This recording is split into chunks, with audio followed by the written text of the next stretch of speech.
kemarin tuh soalnya adalah diberikan pajak 3 ya, sebesar 3 per unit gitu. Kita udah mempelajari bagaimana perubahan equilibriumnya baik dari kuantitas dan harga, namun kita belum menghitung pajak yang diterima pemerintah, termasuk pajak yang ditanggung produsen dan konsumen. Ya, jadi pada dasarnya ketika pemerintah mengenakan pajak, maka tidak hanya produsen yang menanggung dan juga tidak hanya konsumen, tapi keduanya ikut menanggung. Nah, bagaimana proses perhitungannya itu yang belum dijelaskan. Jadi, bagaimana cara mencari perhitungan pajaknya? Maka saya akan coba tuliskan ininya ya, hasil summary-nya kemarin, pertemuan sebelumnya maksudnya. Kita dapat harga equilibriumnya itu sama dengan ini ya, 7, dan kuantitas equilibriumnya adalah 8. Ini sebelum ada pajak. Nah, setelah ada pajak, harga equilibriumnya menjadi 9, dan kuantitas equilibriumnya itu menjadi 6. Nah, bagaimana cara menghitung pajak yang ditanggung oleh konsumen, pajak yang ditanggung oleh produsen, dan pajak yang harus diterima oleh pajak yang diterima oleh pemerintah. Nah, kita tahu bahwa pajaknya adalah sebesar 3 per unit. Dan kita tahu bahwa 3 ini berarti kalau kita bagi 2 ya, jadi pajak yang ditanggung konsumen dengan produsen, maka hasil penjumlahannya harus sama dengan 3, seperti itu. Ya, jadi ini adalah TK plus TP. Ya, pajak yang ditanggung konsumen ditambah pajak yang ditanggung oleh produsen. Nah, rumus dari pajak yang ditanggung konsumen adalah selisih dari harga, ya, atau perubahan harga sebelum dan sesudah equilibrium, atau saya bikin delta P. Nah, dalam kasus pajak kita tahu bahwa harga harga equilibrium setelah pajak itu lebih tinggi daripada sebelum ada pajak, maka rumusnya delta P itu adalah P aksen E dikurang PE.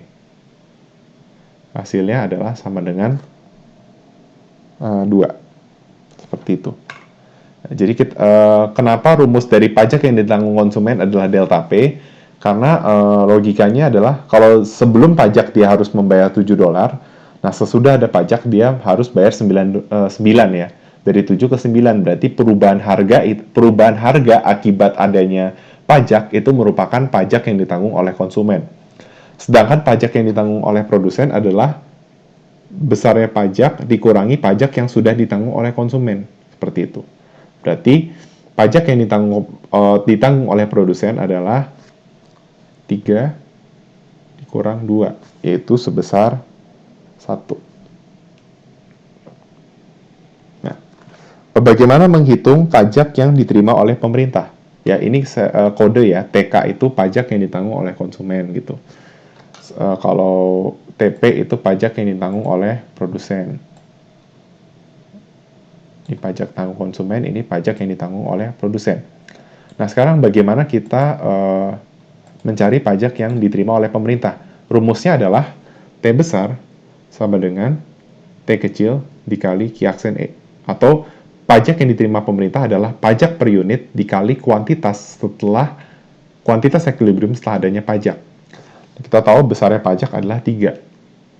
Sedangkan kuantitas setelah ada pajak itu sebesar 6. Berarti 3 kali 6 sama dengan 18. Berarti kita dapat menyimpulkan dengan menetapkan pajak 3 per unit, maka ini adalah perubahannya ya. Maka harga dan kuantitas akan berubah di level ini gitu. Dan pajak yang ditanggung konsumen adalah sebesar 2. Pajak yang ditanggung oleh produsen adalah 1. Dan pajak yang diterima oleh pemerintah adalah 18. Seperti itu. Nah, untuk pajak yang ditanggung konsumen itu memang umumnya lebih besar, tapi ada beberapa kasus pajak yang ditanggung konsumen itu bisa lebih kecil daripada oleh produsen. Tapi yang jelas, pajak yang ditanggung oleh konsumen adalah perubahan harga sebelum dan sesudah adanya pajak. Sedangkan pajak yang ditanggung oleh produsen adalah sisa dari pajak yang sudah, jadi besarnya pajak dikurangi pajak yang ditanggung oleh konsumen, atau sisa pajak yang belum dibayarkan, seperti itu. Ya, itu adalah perhitungan pajak ya. Nah, sekarang saya akan menjelaskan tentang pengaruh pajak proporsional terhadap keseimbangan pasar. Ya, kita masih pakai ini ya, fungsi yang sama, 15 min Q sama 3 plus 0,5 Q. Nah, sekarang pajaknya itu proporsional ya, yaitu sebesar 25%. Berarti ya kita tahu yang berubah itu adalah si penawarannya, berarti PS aksen adalah, nah kalau tadi kan PS ditambah T ya, sekarang PS ditambah T dikali PS. Nah, kenapa seperti ini? Karena yang namanya proporsional berarti percentage ya, jadi percentage dari harga. Jadi kalau dibilang pajak proporsional 25%, maka tambahannya adalah sebesar 25% harga. Ya, jadi yang seharusnya bayar 100%, karena adanya pajak proporsional, dia harus membayar 125%, karena pajak proporsionalnya sebesar 25%. Berarti PS aksen sama dengan 3 ditambah 0,5 Q ditambah 0,25 P ya, ya ini sama ya. Nah, ini bisa pindah ruas, jadi ini ke sini jadi 0,75 PS aksen sama dengan 3 plus 0,5 Q. Gitu. Berarti supaya jadi 1, ini harus dikali dengan 3/4 ya. Maaf, dikali 4/3. Hasilnya jadi 4 ditambah 0,5 kali itu jadi 2/3 Q. Ini adalah ininya, fungsi inverse supply setelah adanya pajak proporsional. Oke, terus mencari equilibrium sama kayak tadi ya, PD. PD kan sama dengan PD aksen. Sedangkan PS aksennya ini, tadi PD aksennya tuh 15 min Q. Sedangkan PS aksennya adalah 4 plus 2/3 Q. Nah, nanti dari hasil perhitungannya kita akan dapat Q aksen E itu sama dengan 6,6, sedangkan P aksen E sama dengan 8,4 ya. Teman-teman bisa coba sendiri ya, cuma tinggal pindah ruas saja nih. Ini ke sini jadi 5/3, ini ke sini jadi 11, nanti dapat hasilnya seperti ini. Oke, sama ya, berarti tadi kan mula-mula itu sebelum ada pajak QE-nya berapa ya? QE-nya tuh nih. QE-nya 8, PE-nya 7. Sama ya. Ketika ada pajak proporsional dia juga naik nih harga equilibriumnya dan turun kuantitas equilibriumnya. Nah, cuma untuk penggambaran kurvanya dia berbeda ya. Kalau tadi kurvanya itu ya memang benar ya, ketika ada kenaikan biaya produksi dia supply-nya tuh shifting ya. Kan kalau nanti belajar PE mikro basicnya adalah kalau shifting itu di luar faktor perubahan harga barang itu sendiri ya, baik demand maupun supply. Nah, jadi cost of production itu shifting. Nah, tapi shiftingnya berbeda dengan shifting pajak satuan. Kalau pajak satuan itu dia masih dengan slope yang sama ya, ada di sini. Nah, ini kalau kita lihat ya, kalau kita coba analisis slope di sini ya. Bentar.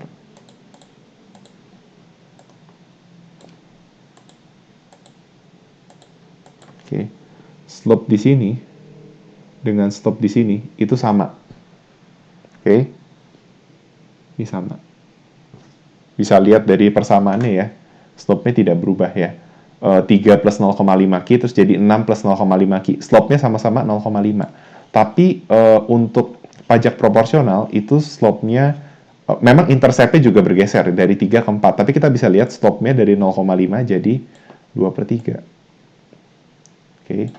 Jadi ada perbedaan slope. Jadi nanti pas penggambaran kurva kurang lebih seperti ini.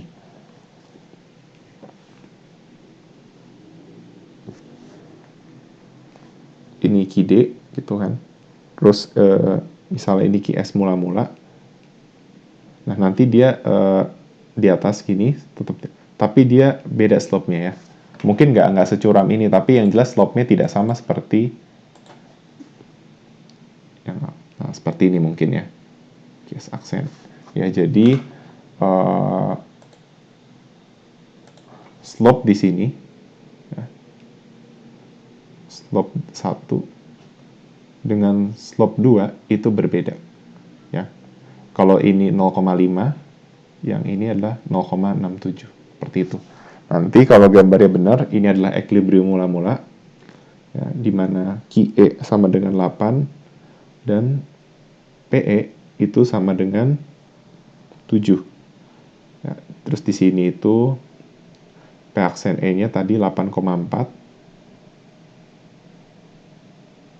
Terus Q aksen E-nya itu sebesar 6,6. Seperti itu. Oke. Perhitungan pajaknya tetap sama ya. Jadi TK adalah P aksen E dikurang PE.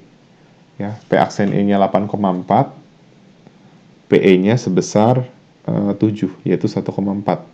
Nah, tapi teman-teman banyak yang mungkin bingung di TP-nya. TP adalah T min TK. Nah, kita tahu bahwa pajak proporsionalnya 25%, tapi kita nggak tahu nilai T. Jadi T-nya ini gimana nih gitu kan? Menghitung T-nya ini yang harus tahu ya. Jadi T-nya dapat dari mana? T-nya itu T-nya itu dapat dari perbandingan ya. Jadi tadi kita tahu ya bahwa dengan fungsi supply demand yang sama, kita tahu bahwa TK gini. Ya, T-nya ini dapat dari ini. Jadi menghitung T adalah percentage T dikali P aksen E. Ya.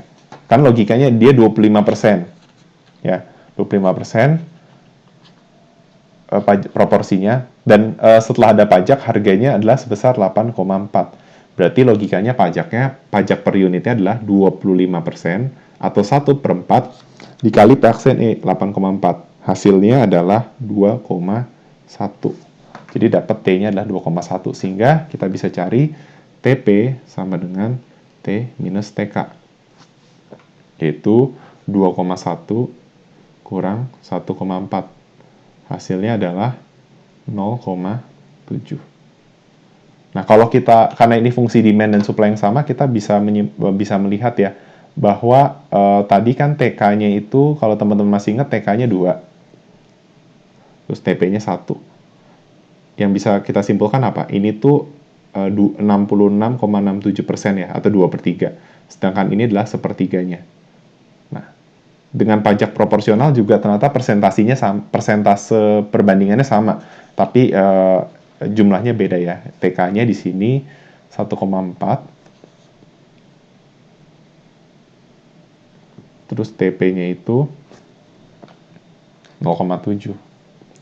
Ya, sama-sama 2/1 ya. Atau ini kan 1,4 per 2,1 juga 66,67%. Di sini juga 33,33%, seperti itu. Oke. Itu adalah pajak proporsional. Sekarang kita masuk ke subsidi. Ya. Tadi intuisinya kan kalau pajak itu meningkatkan harga equilibrium dan menurunkan kuantitas equilibrium. Nah, kalau subsidi itu kebalikannya ya. Kita bisa lihat nih contohnya.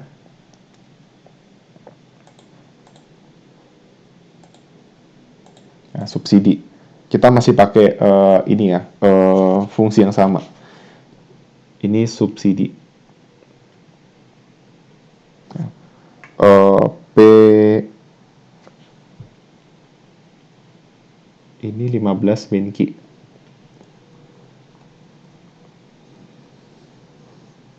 Nah, sekarang dibilang subsidinya itu sebesar 1,5 per unit. Berarti kalau pajak itu kan logikanya menambah harga ya, atau menambah biaya produksi. Berarti kalau subsidi itu mengurangi biaya produksi. Berarti PS aksen adalah PS dikurang S. Kalau tadi kan PS plus T, ini PS kurang S, berarti PS aksen adalah PS aksen adalah 1,5 ditambah 0,5 Q. Seperti itu. Nah, terus kita cari equilibrium ya. PD aksen, PS aksen. Ini saya bikin PD aksen karena menunjukkan kondisi subsidi gitu. Tapi sebenarnya PD aksen sama dengan PD. Nah, PD aksen tadi 15 min Q, PS aksennya ini 1,5 plus 0,5 Q. Kalian bisa pindah ruas, ini 1,5 Q, ini jadi 16,5. Tuh. 13,5. 13,5 sama dengan 1,5 Q gitu. Nanti dapat Q aksen E-nya itu 9, P aksen E-nya sama dengan 6.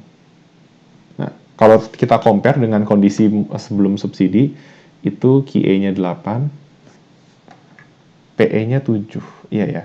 Ya, kondisi sebelumnya itu seperti itu. Ya, itu kondisi sebelum ada subsidi dan pajak ya. Berarti kita bisa menyimpulkan benar ya, harga equilibrium turun dan kuantitasnya naik. Ya, kuantitas naik atau turun itu respon dari demand-nya juga ya. Tapi demand-nya tidak shifting. Yang shifting tetap hanya supply-nya. Oke. Nah, menghitung subsidi gimana caranya? Sama seperti konsep pajak.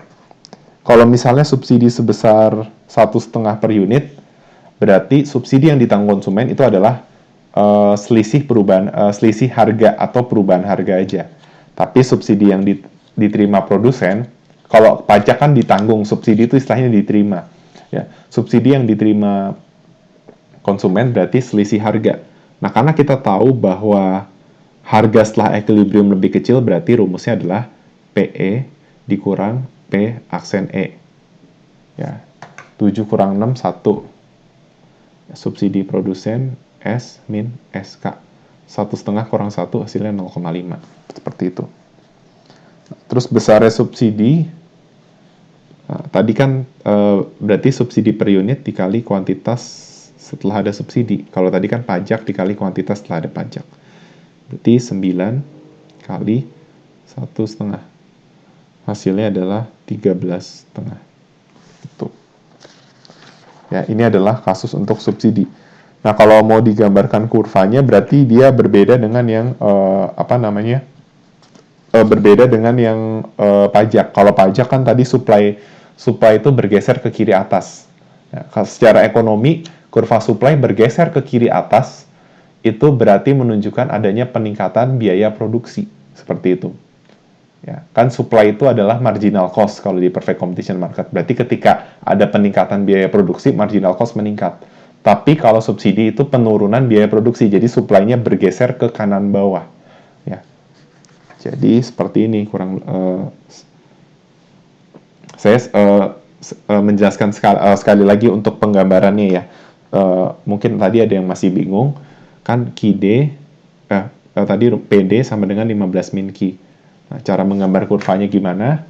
Bikin P sama dengan 0, terus Q sama dengan 0, seperti itu. Ya kan? Dapat kalau P-nya 0, Q-nya 15. Kalau Q-nya 0, P-nya 15. Ini Q, ini P. Ya. Berarti 15. Nah, ini untuk demand. Ya, ini sama kayak penjelasan tadi, tapi saya hanya mengulang kalau ada yang belum ngerti. Terus fungsi supply-nya itu fungsi supply-nya itu adalah 3 plus 0,5 Q. Terus jadi 1,5 plus 0,5 Q. Nah, ini slope-nya sama. Nah, kurang lebih ini kalian bikin ya, berarti kan saat Q-nya 0, P-nya sama dengan 3, ya kan? Berarti logikanya supply-nya mulai dari titik 3 nih. Nah, terus untuk mendapatkan titik bantu, kalian coba aja misalnya Q sama dengan 2. Ya, Q sama dengan 2, P-nya 4.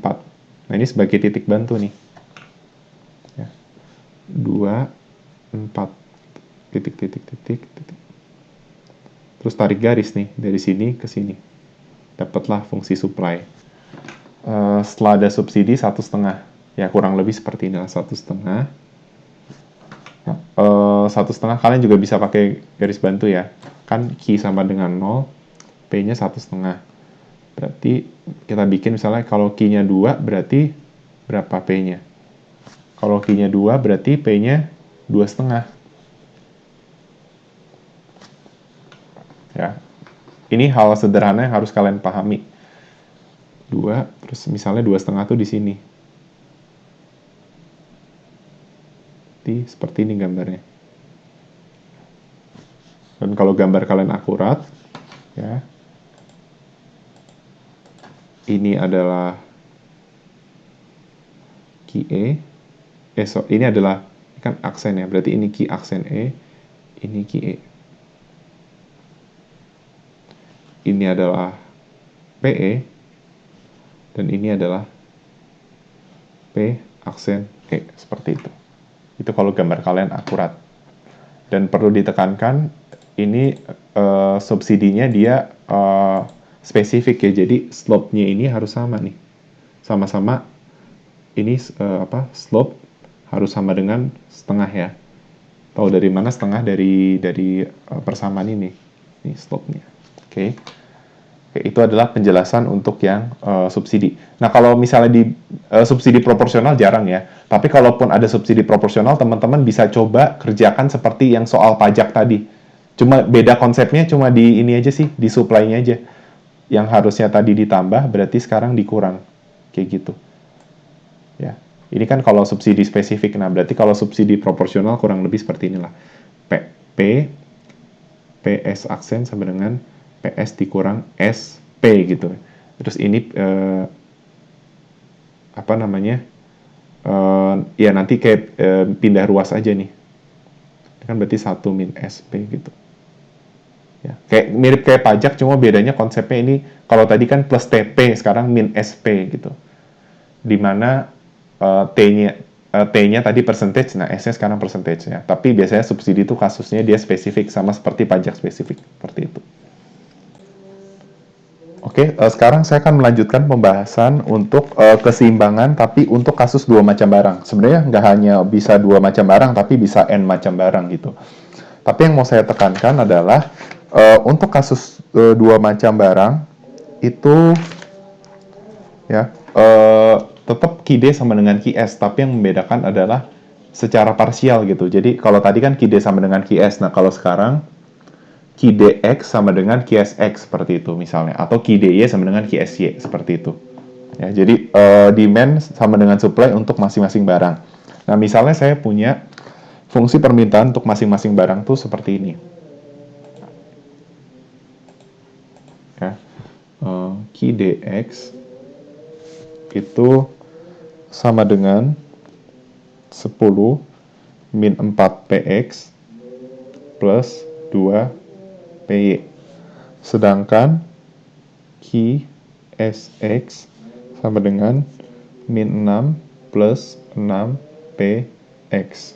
Seperti itu. Lalu untuk QDY itu sama dengan 9 min 3 PY plus 4 PX. Lalu untuk QSY itu sama dengan min 3 plus 7 PY. Nah, ini jadi nanti kita bikin keseimbangannya QDX sama dengan QSX dengan QDY sama dengan QSY. Ya, terus nanti kita berarti dapat ini jadi persamaan 1, persamaan 2, lalu kita bisa menyelesaikan PX dan PY-nya ya, mencari akar-akar dari persamaan linear tersebut, yaitu nilai PX dan PY-nya dengan substitusi dan eliminasi. Nah, sebelum kita masuk ke penyelesaiannya, saya ingin menjelaskan ya, ini udah sesuai ya, 10 min 4 PX nih, itu kan berarti sesuai dengan the law of demand ya. Ketika harga barang X naik, kuantitas permintaan X turun, begitu pula sebaliknya, dan juga untuk Y. Ya, untuk fungsi supply-nya itu juga sama. Dia itu slope-nya positif, ya, menunjukkan bahwa dia itu adalah fungsi supply. Dan di sini itu negatif, ya. Negatif tuh berarti menunjukkan bahwa ketika harganya 0, kuantitas pasti negatif. Kenapa? Karena dia itu harga supply itu sifatnya harus positif. Kayak gitu. Ini udah kemarin ditunjukin di kurvanya ya. Jadi saya akan coba gambarkan kurvanya lagi ya. Jadi seperti ini. Nah, ini fungsi supply nih. Makanya ini negatif, lalu 0. Itunya. QS-nya itu negatif saat P-nya 0. Seperti itu. Nah, terus bagaimana dengan ketika ada harga barang lain? Nah, ini ditulis plus 2 PY. Terus di sini juga plus 4 PX, sama-sama plus. Nah, ini mau menunjukkan hubungan barangnya ya. Jadi, ini nanti akan kalian pelajari basicnya di pengantar ilmu ekonomi mikro, tapi ini menunjukkan keterkaitan antara barang X dengan barang Y. Nah, bagaimana kita bisa tahu nih keterkaitannya apakah X dan Y itu substitusi atau komplementer? Cara melihatnya seperti ini. Ya. Kalau lihat dari persamaan ini, ya, itu kan ketika harga X naik, maka kuantitas permintaan X itu bakal turun. Gitu. Nah. Terus ketika harga barang Y naik, kuantitas demand X itu malah naik. Seperti itu. Atau kita bisa bikin juga ketika PX turun, kuantitas demand X itu naik. Nah, ketika harga barang Y turun, kuantitas demand X-nya bakal turun. Nah, secara intuisinya gini, kan kalau harga barang Y turun, kuantitas demand X-nya turun. Nah, kenapa kuantitas demand X-nya turun? Karena mereka pada beli barang Y. Sama nih, ketika harga barang Y naik, kuantitas demand X-nya naik. Kenapa? Karena ketika harga barang Y naik, mereka mengalihkan pembeliannya ke barang X, makanya barang X naik. Jadi ketika ini berlawanan, ya. Jadi ketika sama-sama naik atau sama-sama turun, tapi di sini menunjukkan tanda yang berbeda, itu menunjukkan bahwa dia itu adalah substitusi, seperti itu. Ya. Jadi bisa kita simpulkan dari positifnya ini menunjukkan bahwa X dan Y itu adalah barang substitusi. Oke, itu sekedar intuisi dari pengantar ilmu ekonomi mikronya. Nah, sekarang saya akan menjelaskan bagaimana cara kita mencari keseimbangan, ya, yaitu dengan ini yang sudah kita pelajari sebelumnya. Mencari akar-akar persamaan linear dengan cara substitusi dan eliminasi. Ya. Kita bikin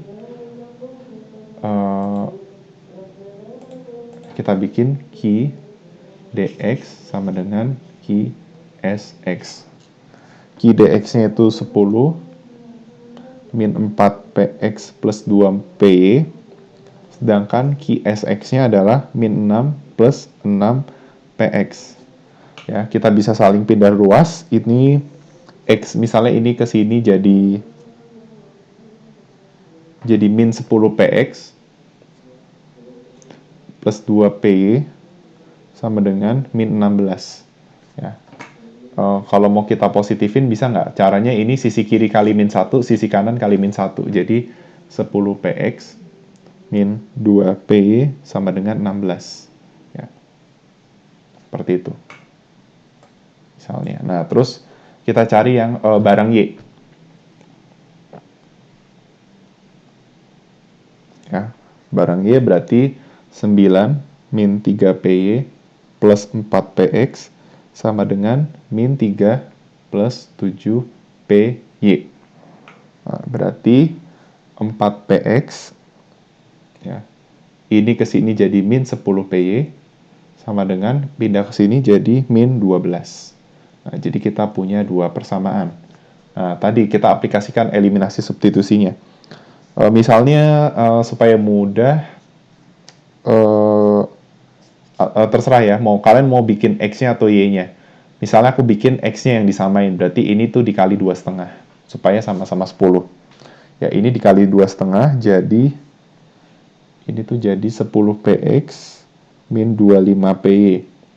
Hasilnya, ini dikali 2,5 tuh jadi min 30. Ya. Dan yang atasnya tetap 10 px min 2PY sama dengan 16. Ini dikurangi, habis ya. Min 25 kurang 2 jadi min 23. Min 30 kurang 16 jadi min 46. Berarti dapat PY-nya 2. Nah, kalian bisa masukin ke sini jadi 10PX min 2PY sama dengan 16. Berarti 10PX ini kan 4 ya. Berapa kurang 4 jadi 16, hasilnya 20. Nah, ternyata dapat PX-nya 2. Berarti PX dan PY-nya sama. Oke. Nah, untuk mencari kuantitas permintaannya, kalian tinggal memasukkan ke rumus ininya ya, rumus demand dan terserah kalian mau masukin ke demand atau supply, tapi lebih mudah kalau kalian masukin ke supply. Ya, kayak kan konsep equilibrium tuh QD sama dengan QS sama dengan QE kan. Jadi QDX sama dengan QSX itu berarti adalah Q equilibrium X, seperti itu.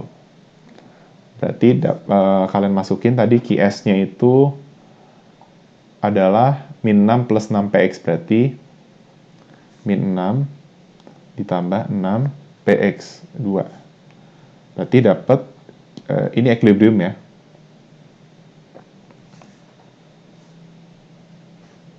Berarti dapat equilibrium untuk X itu adalah min 6 plus 12, hasilnya 6. Lalu untuk barang Y, tinggal masukin aja. QDY sama dengan QSY, itu menunjukkan Q equilibrium untuk barang Y. Masukin ke sini, jadi min 3 plus 7PY.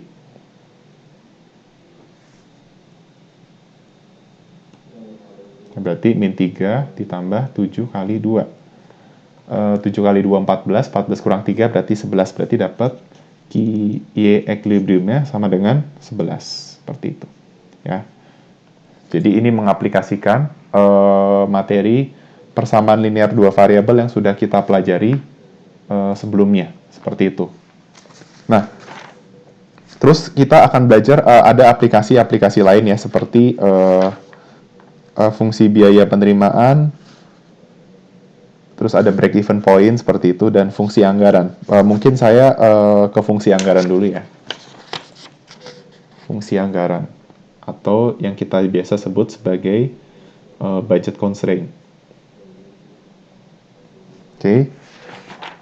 Ini kalau kalian udah dapat PE Mikro sampai chapter yang consumer behavior, ya, utility maximization, kalian pasti ngerti apa itu budget constraint. Ya, jadi budget constraint itu berarti kalau dalam sisi konsumen berarti jumlah pendapatan konsumen. Ya, di mana pendapatan konsumen itu digunakan seluruhnya untuk mengonsumsi barang. Sedangkan kalau dalam produksi berarti jumlah dananya, ya, jumlah dana produsen atau ya jumlah dana lah ya. Nah, untuk fungsi anggaran itu sebenarnya rumusnya M, ya. Kita simbolnya pakai M, bisa pakai M, bisa pakai I. Itu biasa disingkat income, M money gitu. Nah, M itu sebenarnya adalah sigma PI XI. Jadi kita misalnya punya uang gitu kan, kita bisa belanjain untuk apapun kan, untuk membeli berbagai kombinasi barang. Nah, tapi kan ujung-ujungnya uangnya itu akan dipakai seutuhnya gitu. Nah, berarti uang itu sama dengan harga dikali kuantitas barang, kayak gitu. Terus dan itu dijumlahin untuk masing-masing barang, seperti itu. Makanya M sama dengan sigma PI kali XI. XI itu kuantitas, kayak gitu. PI itu harganya. Ya, misalnya saya punya uang 30, ya. Terus harga barang X-nya 5, harga barang Y-nya 5. Nah, berarti kan 30. Nah, terus harga barang X 5, ya. Harga barang Y 5. Nah, berarti kan seperti ini nih. Saya bisa beli, berarti saya akan pakai uang 30 untuk 5X plus 5Y. Gitu. Berarti P dikali Q gitu kan, di sigma. Nah, ini makanya untuk kasus dua barang, ya, di mana misalnya barang X dan barang Y, maka rumusnya bisa kita sederhanakan menjadi M sama dengan PXX plus PYY. Atau bisa bikin PX1 kali X1 ditambah PX2 kali X2, seperti itu. Terus itu fungsi anggaran seperti itu.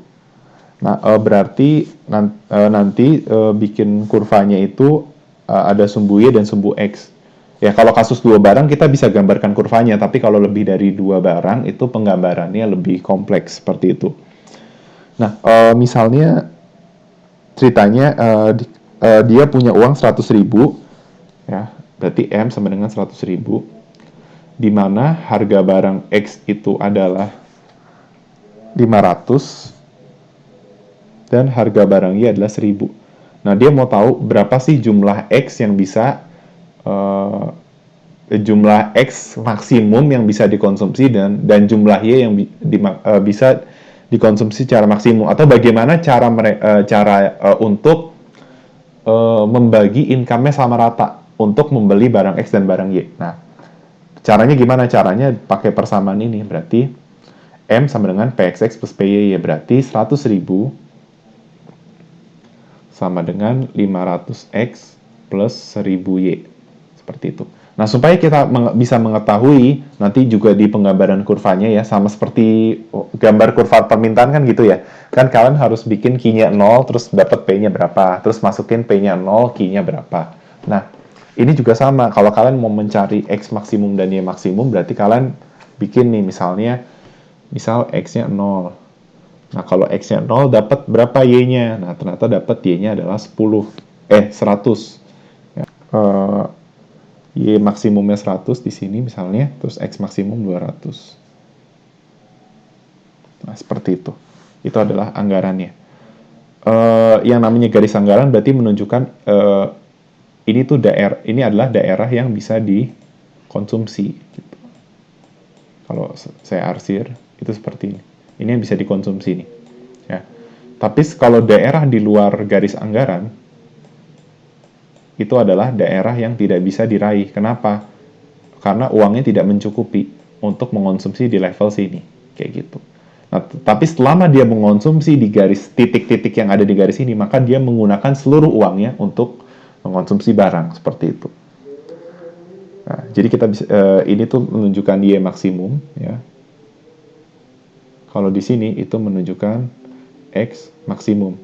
Nah, bagaimana kalau dia ingin membagi income-nya atau uangnya sama rata? Ya berarti kan 100.000 uangnya. Berarti kalau dibagi sama rata adalah 100.000 per 2, berarti 50.000 untuk X, ya, 50.000 untuk X dan 50.000 untuk Y, seperti itu. Ya berarti 50.000 untuk X, gitu. Berarti 50.000 untuk PXX, ya. Atau rumusnya gini, berarti M per 2 untuk PXX dan M per 2 untuk PYY, seperti itu. Ya.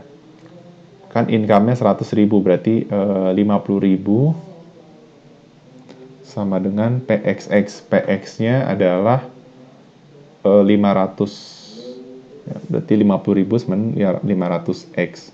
Berarti X sama dengan 100. Nah, kalau 50.000 sama dengan 1000Y, berarti Y adalah 50. Berarti 100,50. Berarti di sini nih kurang lebih. 150.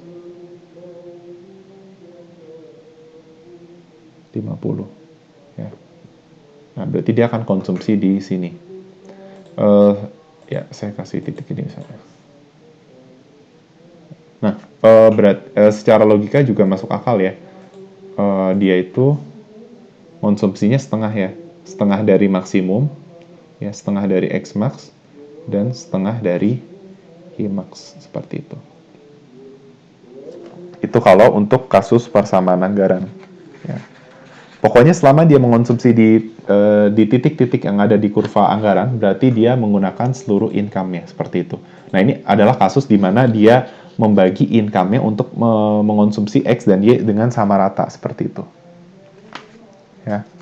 Terus ada banyak aplikasi, misalnya untuk fungsi biaya dan fungsi penerimaan. Ya.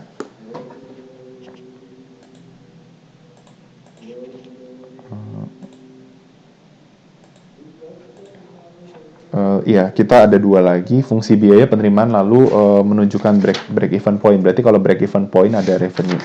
Oke. Fungsi biaya dan penerimaan. Ini kita asumsikan jangka pendek ya. Kalau di jangka pendek itu fungsi biaya sama dengan fixed cost tambah variable cost seperti itu. Ya, itu untuk fungsi biaya. Misalnya ya dikasih tahu bahwa fixed cost-nya adalah 20.000, lalu variable cost-nya adalah 100 Ki. Saya ingatkan lagi, fixed cost itu apa? Fixed cost itu adalah biaya yang terdapat di jangka pendek, di mana biaya tersebut tetap ada sekalipun kuantitasnya sama dengan 0, atau berapapun kuantitasnya biayanya tetap konstan. Itu fixed cost. Hanya terjadi di jangka pendek. Ya. Kalau nanti kalian pelajari di mikro, fixed cost itu merujuk pada input capital di jangka pendek ya, yang sifatnya fix, bukan variable input. Di jangka panjang nggak ada lagi fixed cost. Ya, kalau berarti ini kasusnya ini 20.000 tuh input capitalnya, variable cost-nya 100 Ki itu adalah labor seperti itu. Berarti kita bisa dapatkan fungsi total cost-nya adalah 20.000 ditambah 100 Ki seperti itu. Oke. 20.000 plus 100 Ki. Terus misalnya diketahui harganya adalah 200.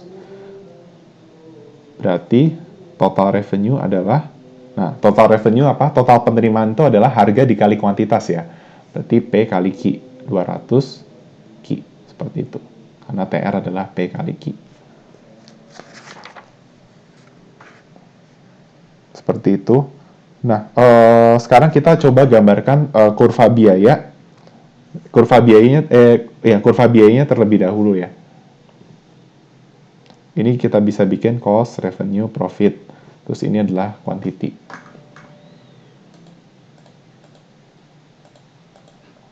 Nah, fixed cost-nya 20.000, berarti di sini ya 20.000. Kayak gitu. Oke, ini fixed cost. Ya. Ini mau menunjukkan bahwa berapapun kuantitasnya tuh tetap sama fixed cost. Terus variable cost-nya 100 Ki. Ya, mulainya tetap dari 0 ya, karena Ki-nya 0. Ki-nya 0, tetap variable cost-nya 0. Terus nanti kalian sesuaikan aja sama slope-nya. Ya, variable cost. Terus cost-nya adalah 20.000 plus 100 Ki. Nah, berarti fungsi cost tuh total cost-nya seperti fixed cost, tapi kita tinggal menggeser ke sini. Jadi ini tuh digeser.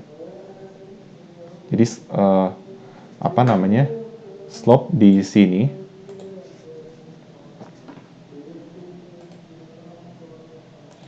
slope di total cost dengan slope di variable cost ya, itu harus sama ya, sama dengan 100 ya, 100 kayak gitu, slope-nya harus sama. Itu adalah untuk fungsi biaya. Nah, sekarang diketahui bahwa ini harga sama dengan 200 per unit. Nah, ini sekedar ini aja ya, memberikan insight mikro ya. Jadi kalau harga itu konstan, itu merujuk pada pasar persaingan sempurna. Saya nggak akan jelaskan terlalu dalam, karena itu nanti akan ada pembahasan lebih dalam di mikro. Ya. Harganya konstan 200, nah berarti TR adalah 200 Ki. Nah, berarti TR-nya seperti variable cost gini, ya, naik. Cuma bedanya slope-nya sekarang 200. Ya, seperti ini misalnya.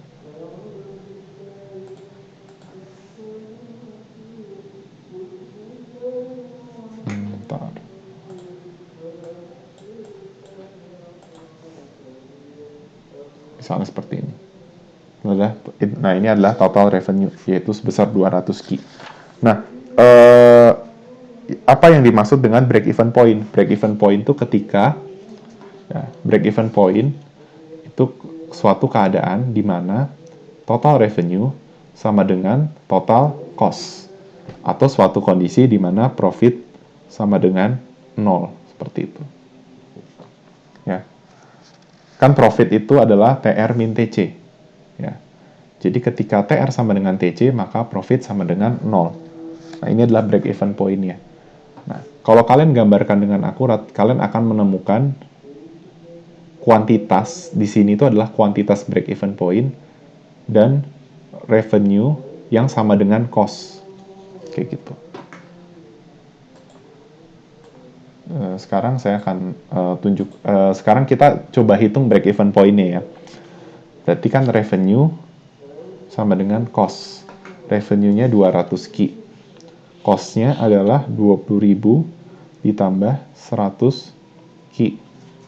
Berarti ini misalnya kita pindah ruas jadi 100 Ki sama dengan 20.000. Berarti dapat Ki sama dengan 200. Ini adalah key untuk break even point. Berarti kita bisa menyimpulkan saat key-nya, kalau kalian gambarnya akurat, saat key-nya 200, nah, itu adalah break even point. Nah, supaya kita tahu revenue cost-nya di sini, kita bisa tinggal masukin aja key ke, misalnya ke sini. Jadi, revenue saat break even point sama dengan cost saat break even point, yaitu 200 dikali 200. Hasilnya adalah 40.000. Berarti di sini itu harus 40.000. Oke. Revenue cost saat break even point itu sama dengan 40.000. Nah, berarti kalau kita lihat kurvanya ini suatu nanti akan saya bahas ya, maksudnya ini kan asumsinya fungsi linear.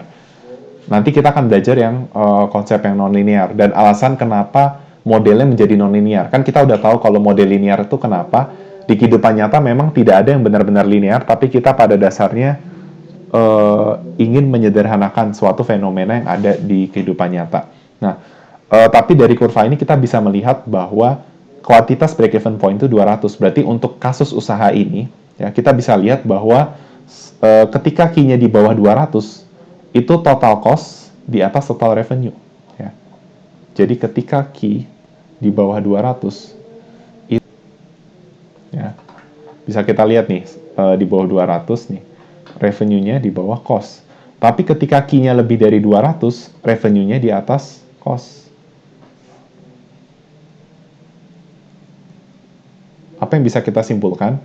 Ya, berarti untuk kasus fungsi linear, ketika key, ya, jadi asumsinya dengan kasus fungsi linear, untuk fungsi linear di mana cost itu juga cost dan revenue itu linear, ya, dan fixed cost itu eksis, berarti ini bicara kondisi di short run, ya. Berarti ketika kuantitas yang diproduksi itu di bawah kuantitas break even point, maka dia akan mengalami loss. Gitu. Tapi ketika kuantitas yang diproduksi itu di atas break even point, maka dia akan mengalami profit. Nah, nanti di pertemuan selanjutnya, di mana kita akan membahas fungsi nonlinear, saya akan membahas kelemahan dari fungsi linear. Tapi fungsi linear itu fungsi yang paling sederhana, ya. Tidak sepenuhnya menjelaskan kehidupan nyata, tapi ini mencoba untuk menyederhanakan, paling sederhana ya, ketimbang fungsi nonlinear seperti itu. Nah, itu adalah aplikasi dari fungsi linear terhadap ekonomi gitu. Sebenarnya ini aplikasi dalam konteks mikro ya, yang tadi kita omongin dari tadi itu mikro. Sebenarnya yang makro tuh masih ada ya. Kalau makro itu kayak fungsi konsumsi, fungsi tabungan gitu kan. Terus ada pendapatan disposable, fungsi pajak, fungsi impor, pendapatan nasional, itu ada kasus fungsi linear, cuma tidak akan dijelaskan ya, karena matematika ekonomi itu lebih berfokus kepada pengantar mikro dan level apa dan pelajaran-pelajaran mikro yang intermediate seperti itu. Jadi yang makro tidak dibahas dulu. Yang penting kalian mengerti aplikasi fungsi linear terhadap ekonomi seperti itu. Sekian untuk pertemuan kali ini. Terima kasih untuk yang sudah menonton.